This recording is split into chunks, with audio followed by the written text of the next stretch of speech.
নমস্কার। অবশেষে কেন্দ্র এবং রাজ্যের তরফ থেকে বিধবা ভাতা, বার্ধক্য ভাতা, একই সাথে প্রতিবন্ধী ভাতা নিয়ে টাকা বাড়ানোর অফিসিয়াল নোটিশ প্রকাশিত হলো।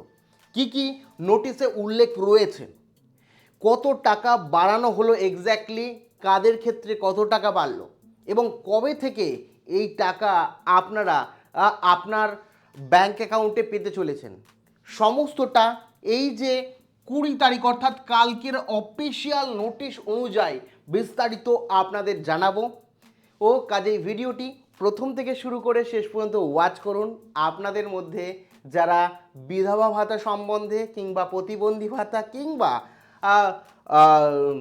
বার্ধক্য ভাতার এই অফিসিয়াল নোটিশ সম্বন্ধে A to Z জানতে চান, আর ভিডিওটি ভালো লাগলে অতি অবশ্যই একটি লাইক প্রদান করুন।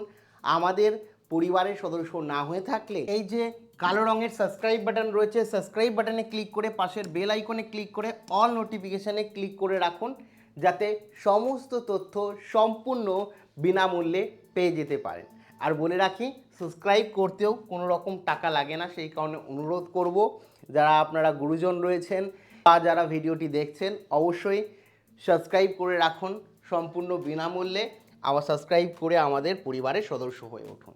দেখুন, এখানে দেখতেই পাচ্ছেন এই যে সেন্ট্রালের কিন্তু লোগো, ভারত সরকারের আমাদের রাজ্যের লোগো, এবং গভর্নমেন্ট অফ ওয়েস্ট বেঙ্গল। আর এখানে দেওয়া আছে panchayat and rural development department and joint administrative building, HC sector 7, HC7 sector 3, Salt Lake, Kolkata 106। তো এইখানে দেখতেই পাচ্ছেন সরকারি ওয়েবসাইটে এখানে মেমো নাম্বার দেওয়া আছে এবং ডেট দেওয়া আছে 20/7/2026। এখানে অর্ডার পাস হয়েছে। এই নোটিশটা কি নিয়ে? টাকা বাড়ানোর নোটিশ, ঠিক আছে, টাকা বাড়ানোর নোটিশ, ঠিক আছে, এই যে অফিসিয়ালভাবে টাকা বাড়ানোর নোটিশ, এবং সেটা বার্ধক্য ভাতা হোক, বিধবা ভাতা হোক কিংবা প্রতিবন্ধী ভাতা হোক, প্রত্যেকটা নোটিশ বাড়ানোর নোটিশ এবং কবে থেকে বাড়াবে এবং এছাড়াও একাধিক নিয়ম কানুন উল্লেখ করা হয়েছে, নির্দেশ দেওয়া হয়েছে। পুরো নোটিশটাই আপনাদের পড়ে শোনাবো। তো প্রথমেই এখানে দেখতে পাচ্ছেন যেটা বললাম যে 20 তারিখের নোটিশ অর্ডার রয়েছে। সাবজেক্টের কি রয়েছে? Enhancement of monthly financial assistance from rupees 1000 to 1500 under NSAP। তো এখানে পরিষ্কারভাবে বুঝতে পারছেন যে এটা পরিষ্কারভাবে যে রাজ্যের তথা কেন্দ্রে দুটোই একই নোটিশ দিয়েছে যে যে আপনার প্রত্যেক মাসে বা যে ভাতার প্রকল্প রয়েছে এই মাসে সেটা কিন্তু 1000 থেকে 1500 টাকা করা হলো। এবার কোন কোন ক্ষেত্রে করা হলো, বার্ধক্য ভাতার ক্ষেত্রে না বিধবা ভাতার ক্ষেত্রে না প্রতিবন্ধী ভাতার ক্ষেত্রে, সেটা দেখব। এবং কোনো ক্ষেত্রে কি 3000 টাকা করা হয়েছে সেটাও বলবো। In pursuance of the decision of the government of West Bengal in accordance with the concurrence converted by the state finance department void UO number group এখানে দেওয়া রয়েছে এবং ডেট দেওয়া রয়েছে 27/2026। enhancement of the monthly financial assistance payable to beneficiary in made under the following components of the National Social Assistance Program NSAP with a from 01/08/2026। পরিষ্কারভাবে এখানে বলে দেওয়া হলো যে সরকারের যে সিদ্ধান্ত এবং যে অনুযায়ী বাজেট হয়েছে রাজ্যের অর্থ ডিপার্টমেন্টের যে নোটিশ বা বাজেট হয়েছে, সেই বাজেট অনুযায়ী কিন্তু প্রত্যেক মাসে যে বেনিফিশিয়ারি রয়েছে তাদের অ্যামাউন্ট বাড়িয়ে দেওয়া হলো এবং এই বাড়ানো অ্যামাউন্ট যে বেনিফিশিয়ারিয়ার রয়েছে তারা কি হচ্ছে 1/8/2026 থেকে পেতে শুরু করবে। এটা এখানে পরিষ্কারভাবে বলে দেওয়া হলো, ঠিক আছে। এবার এখানে বলে দিই the revised rate of assistant shall be as following. তো এখানে কি রিভাইজ করা হলো? প্রথম স্কিমের নাম দেওয়া রয়েছে এবং রিভাইজ মান্থলি পেনশন দেওয়া রয়েছে। প্রথমে দেওয়া আছে Indira Gandhi national old age pension scheme, অর্থাৎ বার্ধক্য ভাতা বা বয়স্ক ভাতা আমরা বলতে পারি। এই সেখানে বলা হলো ও কত, ও রুপিস 1500 পার বেনিফিশিয়ারি পার মান্থ, মানে প্রত্যেক মাসে 1500 টাকা করে দেওয়া হবে। একই সাথে 2 নম্বরে বলে দেওয়া হলো Indira Gandhi national withdraw pension scheme, সেখানেও বলা হলো 1500 টাকা প্রত্যেক মাসে দেওয়া হবে।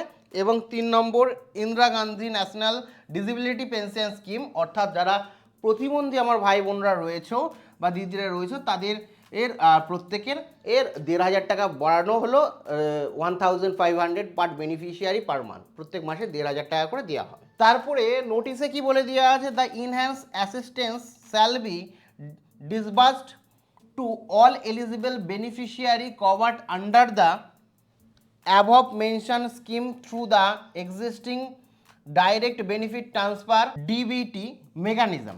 তো এখানে বলে দেওয়া হলো যে সমস্ত এলিজিবল যে প্রাপকরা রয়েছে, যোগ্য প্রাপকরা রয়েছে তাদেরকে এই স্কিমের দ্বারা যারা আগে টাকা পেত ও তাদেরকে ডিবিটির মাধ্যমে কিন্তু টাকা দেওয়া হবে। The expenditure on the account of enhanced state contribution shall be met from the appropriate budget provisions under the relevant head of account of the Panchayat and Rural Development Department for the financial year 2026 to 2027।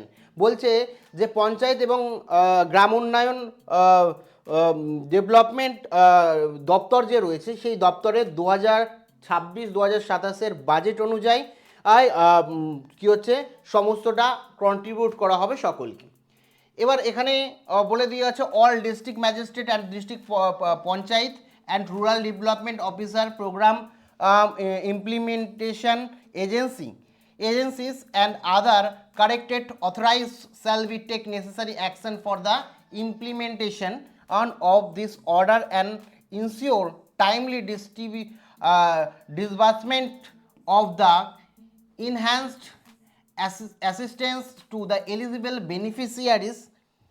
Director State Urban Development Agency SUDA is also requested to take necessary action for implementation of the revised pension amount and enhance timely distribute the pension all eligible beneficiary under the respective jurisdictions। তো এখানে পরিষ্কারভাবে দেওয়া আছে এবং এখানে যে government of secretary রয়েছে panchayat and rural development যে অথরিটি অফিসারে সে তার সই রয়েছে এবং এখানে ডেট দেওয়া রয়েছে 20 তারিখে।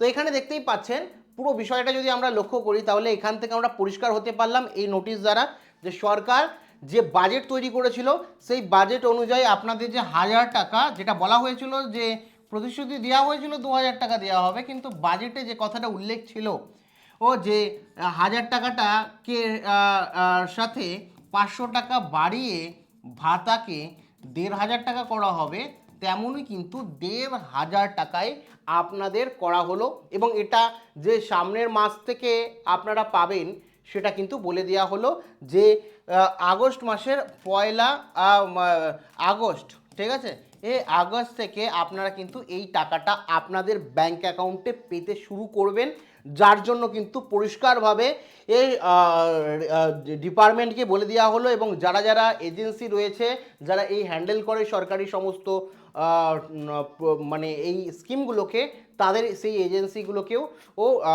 সরাসরি রাজ্য সরকার এবং কেন্দ্র সরকারের তরফ থেকে নোটিশ দেওয়া হলো। দুটো নোটিশই দেওয়া হয়েছে রাজ্য কেন্দ্র দুটোর তরফ থেকে, এই সেম নোটিশই দেওয়া হয়েছে। মানে বার্ধক্য ভাতাও মোট 1500 আপনি পাচ্ছেন, এই বিধবা ভাতাও 1500 পাচ্ছেন, প্রতিবন্ধী ভাতাও 1500 পাচ্ছেন। এটা ভালো 500 টাকা বাড়িয়েছে এবং সামনের মাস থেকে দেওয়া হবে শুনে ভালো লাগছে, কিন্তু আমার মতে 3000 টাকা যদি করা হতো যেমন অন্নপূর্ণা ভাণ্ডারের ক্ষেত্রে যারা শারীরিকভাবে সেরকমভাবে সক্ষম নয় তাদেরকে যদি 3000 টাকা দিত, অন্নপূর্ণা ভাণ্ডারে যাদের 25 বছর বয়স তারা পর্যন্ত 3000 পাচ্ছে, আর যাদের 60 বছর বয়স মানে বা যারা প্রতিবন্ধী শারীরিকভাবে দুর্বল তাদের মনে হয় আগে এই ভাতার প্রয়োজন ছিল। সেই কারণে তাদের ১,৫০০-এর বদলে ৩,০০০ যদি নোটিশে লেখা থাকতো সব থেকে বেশি খুশি আমি হতাম। এবং যারা আমার প্রবীণ নাগরিক রয়েছে এ এবং একই সাথে যারা বিধবা বা বিশেষ করে প্রতিবন্ধী রয়েছে তারাও অনেকটাই খুশি হতেন, কারণ তাদের পর্যাপ্ত পরিমাণে একটা অ্যামাউন্টও যেটা তারা মাসে সম্মানের সাথে যে টাকাটা নিয়ে তারা সমস্তটা খরচ করতে পারতো এবং তাদের দরকার ব্যক্তিগতভাবে আমার মনে হয়। বাদ বাকি নোটিশটা শেয়ার করলাম। আপনাদের নোটিশ সম্বন্ধে কি মতামত রয়েছে? আপনারা এই যে ১,৫০০ টাকা দেওয়া হয়েছে এই টাকা নিয়ে খুশি, না ১,৫০০-এর বদলে কত দিলে আপনারা খুশি হতেন? অবশ্যই কমেন্ট সেকশানে কমেন্ট করে জানাতে ভুলেন না। Thank you.